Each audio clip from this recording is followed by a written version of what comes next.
the Thunder Barge, a formidable air fortress and one of the most anticipated dwarf units in this DLC. In this unit focus video, we're gonna check out this new dwarf gunship unit. To start off the video, let's have a quick overview of the unit itself. The Thunder Barge is armed to the teeth with a terrifying array of gunpowder armaments. Starting from top to bottom, we can see a couple grenadiers on top of the Thunder Barge, not doing much damage but still nice to see them helping out. The brand new Grudge Rakers stand guard in the front and on the sides of the deck. Protected by the armor of the Thunder Barge, they are safely blasting away at nearby foes. The bow of the gunship is armed with a couple culverins for some larger caliber, more serious firepower. And at the bottom of the gunship, hatches can be opened up to drop bombs on enemy units, doing some very nice explosive damage. Against single entity monsters that have a large HP pool, there's also the one-time use Spear of Gluttony that can take away a huge chunk of HP. Defensively, this Doom Balloon is extremely sturdy with 120 armor and 13,000 HP. On top of that, there is the usual Dawi spell resistance, making it less susceptible to direct damage from spells and missile resistance of 15%. Now, don't forget that there's also the leadership aspect, keeping them in the fight with 100 base value. That's really high, almost making it unbreakable, as it also has immune to psychology, preventing any terror or fear from affecting their leadership status, helping them stay in the fight in the face of monstrosities swarming them.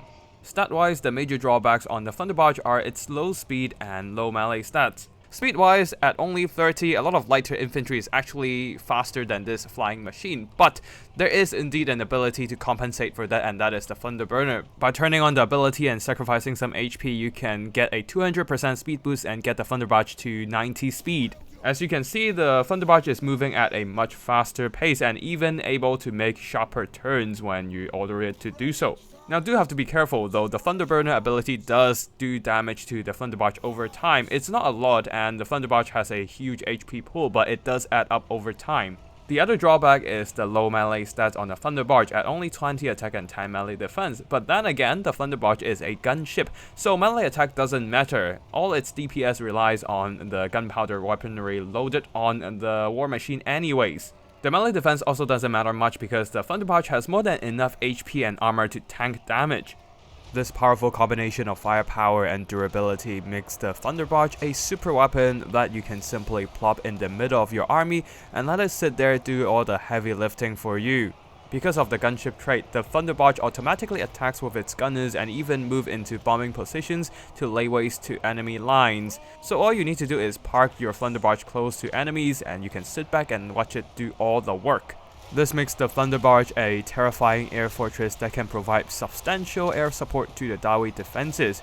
Anything that gets close to the Dawi defensive formations are either shot by the Grudge Rakers, blasted by the culverins, or exploded by the bombs.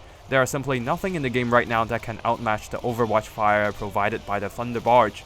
The Thunder Barge is equally formidable in offense, as it can act as an unstoppable bomber, breaching into enemy backlines and softening key threats with its guns and bombs, helping the dwarf infantry gaining the upper hand in their advance.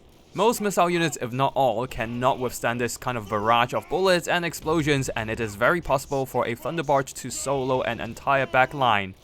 Now you might ask, hey, Tactical Edge, with the large hitbox and slow speed, isn't the Thunder Barge weak to armor-piercing missile spams? Well, yes and no. The gunship can simply pop the Thunder Burner ability, quickly closing in the distance with the speed boost. And because it has so much health and so much leadership, it can actually weather the storm of AP fire, while still having enough leadership to hold in combat, fighting to the bitter end. If you're trying to shoot a Thunder Barge, chances are it will obliterate your backline before you can even take it down. The Thunder Barge did get quite damaged in its attempt to rush the Empire backline there, but unfortunately for anyone fighting the Dwarves, that is not the full potential of the tankiness of the Thunder Barge. Because guess what? The Dwarves have the abilities and skills to make the Dwarf airship an even more impenetrable fortress. Malaka Makaisen here has this ability called Makaisen's Persuader that can heal the Thunder Barge at 1% of HP per second. The ability lasts for 17 seconds, and if we slow down time and move our cursor to the HP bar, we can see how much HP the Thunder Barge is getting per second. 130.6 HP per second, and that's roughly 2200 HP over the course of the entire ability. With 3 uses of the ability, that's a total of 6600 additional health. And if you think that the extra HP isn't enough to bolster the Thunder Barge's tankiness, then you can always go for the Rune of Negation on the rune magic of the dwarves. It adds another 40% of damage resistance to the Thunder Barge, helping it absorb even more damage from enemy attacks. Now, if missiles don't quite work, what about swarming the Thunder Barge with melee armor piercing? Well, first of all, this is not going to work for any factions that don't have much flying units, like for example, ogres. Secondly, the Thunder Barge has more than enough guns to defend itself. As you can see here, just like the war wagons, gunners on top of the Thunder Barge can continue to fire despite being dragged into melee combat. And remember, these are Grudge Rakers, the dwarf shotguns, so they do have quite impressive damage dealing capacity. Firing at point blank range, every single shot is landing on the expensive Hippogriff Knights. Yes, the Hippogriffs are doing damage and taking down the Thunder Barge, but they themselves are paying a heavy price as well.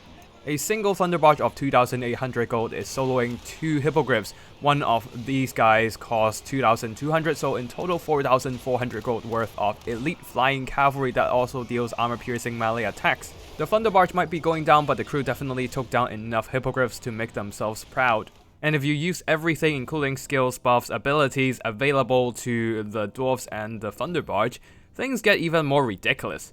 Here's the test I did against the AI. The AI has 2 Bloodthirsters available. One of them got hit by the Spear of Grugnight, so took quite a bit of damage, and the other joined in the fight a little bit late. Still, the 2 Bloodthirsters are double teaming the Thunder Barge, but with the Makaizen's Persuader and the Rune of Negation. This one's the overcast version, so extra duration. The Thunder Barge is holding fairly well. Remember, the Thunder Barge has a base leadership of 100 and it cannot be terror routed due to immune to psychology. So this gunship continues to hold and keep shooting back at the Bloodthirsters. Eventually, this gun balloon did enough damage and both Bloodthirsters are taken down, winning the Thunder Barge this 1v2 battle. So far, I've only found one major weakness of the Thunder Barge, and that is attacks from the rear. Moving behind your enemy for the best attacking position is pretty much basic knowledge in aerial combat, and this applies to the Dowie aircraft as well. The Thunder Barge relies on the Grudge Rakers on its deck to defend itself against any enemy flyers. The problem is that the Grudge Rakers are only placed in the front and on the sides of the airship. The rear section of the deck is occupied by the massive engine, and there are no gunners in place. So if you can maneuver your single entity armor-piercing flyer to the back of the Thunder Barge, you can safely attack the dwarf gunship without worrying about returning fire. As you can see here, Azazel, by constantly moving into the dwarf gunner's blind spot, he is essentially taking down the entire Thunder Barge by himself while taking minimal damage.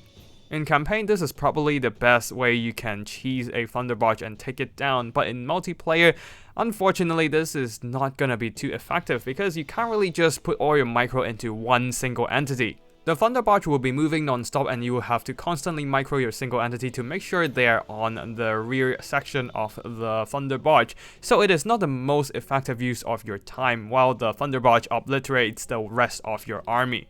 And don't forget, some factions simply don't have any armor-piercing flyers like the Beastmen or Ogre Kingdoms. So unfortunately, this is still not a consistent or reliable way to help everyone take down this durable dwarf flying machine.